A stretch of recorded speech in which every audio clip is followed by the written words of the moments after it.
on ne peut pas voir les dispositifs pour eux-mêmes, d'un point de vue procédural ou même l'activité délibérative à l'intérieur des dispositifs, sans remettre tout ce que font les acteurs dans un processus de transformation beaucoup plus large.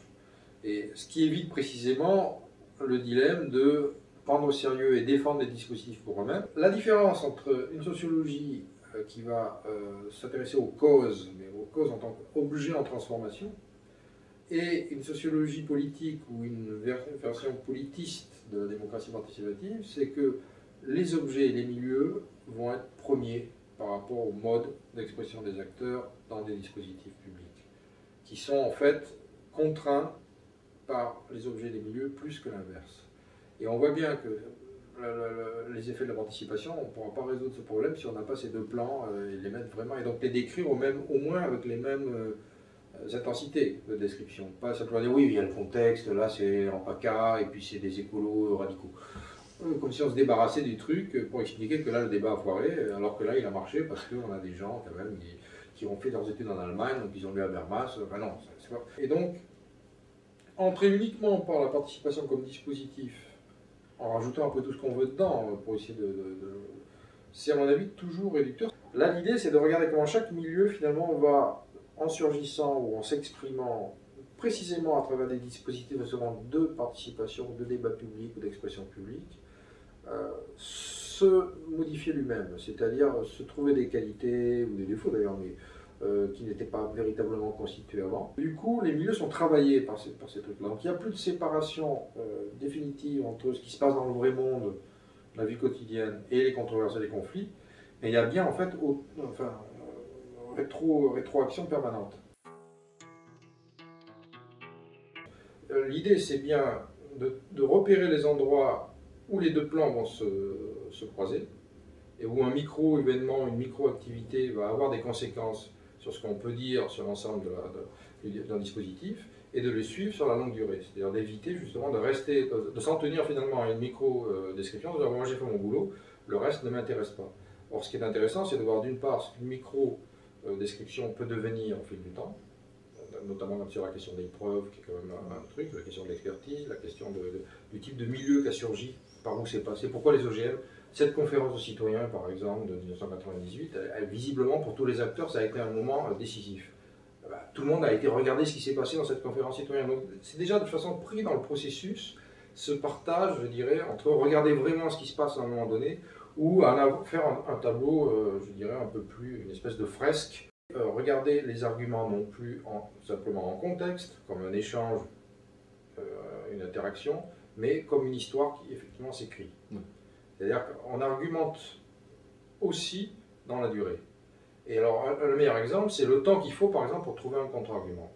Dans la théorie standard de l'argumentation, qui est l'argumentation dialogique située en contexte, que prennent très souvent les traités de l'argumentation, tous les textes fondamentaux, c'est toujours une espèce d'échange dialogique, voilà, la thèse de B contredit la thèse de A, A essaye de résister, etc. Puis pof, il y a une conclusion ou un départage ou une bifurcation, et ça se passe toujours dans un fil de discussion. Là, au contraire, l'idée étant de dire il y a des moments comme ça qui peuvent être plus ou moins décisifs.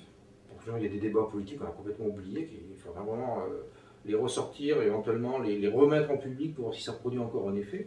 Parce que voilà, la mémoire collective aussi compresse ce qui reste. Et il y a ce qui est tout à coup va faire précédent. Donc, le précédent est un des éléments majeurs de ce travail-là. C'est-à-dire, au fond, quelque chose va rester, va configurer pour une certaine durée les jeux d'arguments et d'acteurs qui vont suivre. Et donc cette durée qui va se déployer dans l'argumentation, elle n'est pas prise en compte par les théories de l'argumentation. Il y a cette idée quand même qu'on peut relier la durée, l'analyse fine de choses qui sont quand même relativement inaperçues. Le précédent, ça certes, bah oui, ça sonne tout de suite quand on le dit, mais c'est pas regardé en sociologie. On va parler de la mémoire collective, de l'identité, on va avoir des gros machins, mais finalement, regardez qu'est-ce qui fait précédent pour les acteurs. Qu'est-ce qui, dans une série longue, leur sert vraiment de repère et leur permet de servir de matrice. On voit bien, Fukushima, premières opérations, c'est est-ce que c'est Tchernobyl, est-ce que c'est TMI, est-ce que c'est l'un plus l'autre, est-ce que c'est entre les deux, et c'est un travail de cadrage permanent pour avoir une espèce de cadre d'interprétation ou de rupture. C'est-à-dire qu'on est vraiment dans quelque chose de nouveau. Le 11 septembre, ça avait été le cas aussi, etc. etc. Il n'y a pas eu de précédent, c'est sans précédent. Enfin, bref. Donc là, on voit bien quand même que cet univers de problèmes, d'abord, va forcément surgir dans toutes les arènes de débat public, parce que c'est de ça dont il va s'agir. Quand on va débattre d'une ligne de chemin de fer ou de TGV ou électrique, on va évidemment se référer très vite à d'autres débats ou d'autres conflits qui ont lieu, ou à des exemples. Et donc ça veut dire qu'il y a une matrice qui est assez générale. Et que voir le débat un peu comme chose qui serait comme ça, un peu, pas plat, mais en tout cas agencé avec les arguments, faire le tour des arguments. J'aime bien cette expression de la CNDP. On fait le tour des arguments comme si on avait tout posé sur la table. Non, on est dans un processus long. Et donc, pour décrire ça, j'amène un certain nombre de concepts qui évidemment ne sont pas finis, et c'est là où c'est pragmatique, c'est-à-dire qu'il ne s'agit pas de les finir, d'en faire un système formel, il s'agit de fournir des outils analytiques pour que les lecteurs, les acteurs, etc. s'en emparent et puissent les faire travailler. C'est le cas par exemple de la notion de portée. Première chose qu'on a fait avec Jean-Michel Fournius, on s'est dit on va regarder quelle est la portée du débat. C'est une autre façon de dire les effets. Voilà. Donc la portée, à nouveau, ça renvoie bien à quelque chose qui engage une durée, qui définit en fait une trajectoire. Donc la différence entre une sociologie qui a grammaticalisé a priori et une sociologie qui part des bifurcations des événements et des transformations, c'est qu'on sait d'avance que les acteurs ne parviendront pas à grammaticaliser la totalité de ce qui les concerne.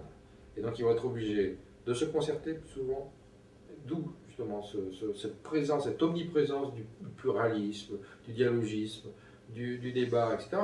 Bon, qui est un constat. On peut dire, je sais que chez les philosophes politiques, il y a des disputes importantes là-dessus, mais n'empêche que c'est quelque chose qui permet précisément de tenir l'articulation.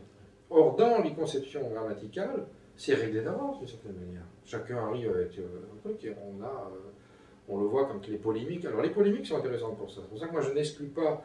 Je n'ai pas d'objet fétiche. Ce n'est pas le débat public, la conférence de citoyens, le tirage au sort, l'élection, etc., le conseil de quartier ou le conseil constitutionnel, qui serait le lieu même de la délibération pure, ou le tribunal.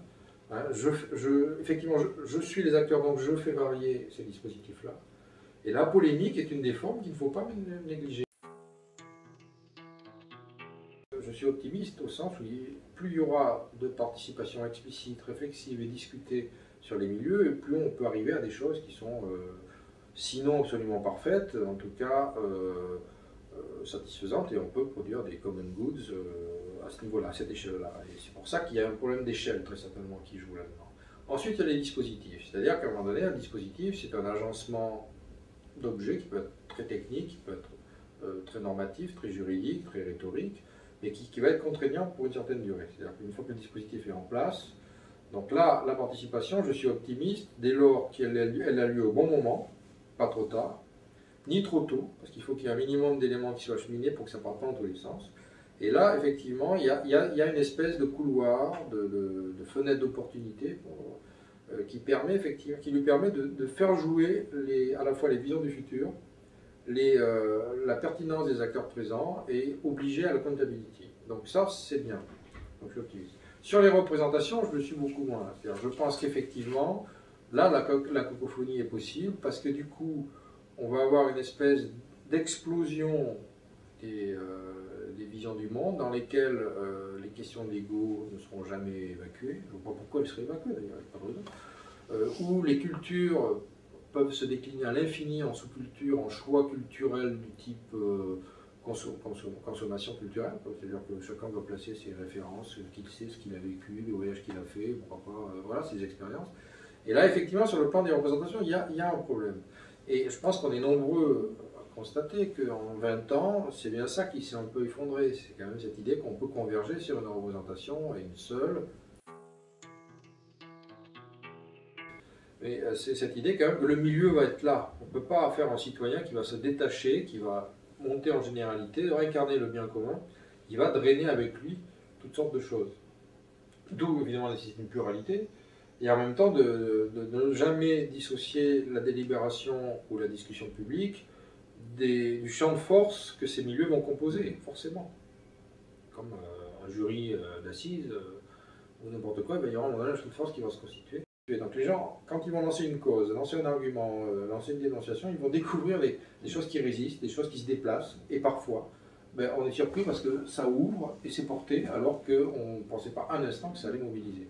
D'où les écarts invraisemblables entre des causes qui patinent, qui ont du mal à décoller, comme l'amiante, où c'est quand même lourd, quoi. Il y a des accords en plus très basiques sur la dangerosité, etc. Et des causes extrêmement qui intéressent quelques personnes, je pense notamment aux fichiers de vie et compagnie que j'avais regardé, et qui tout d'un coup décollent à une vitesse, etc.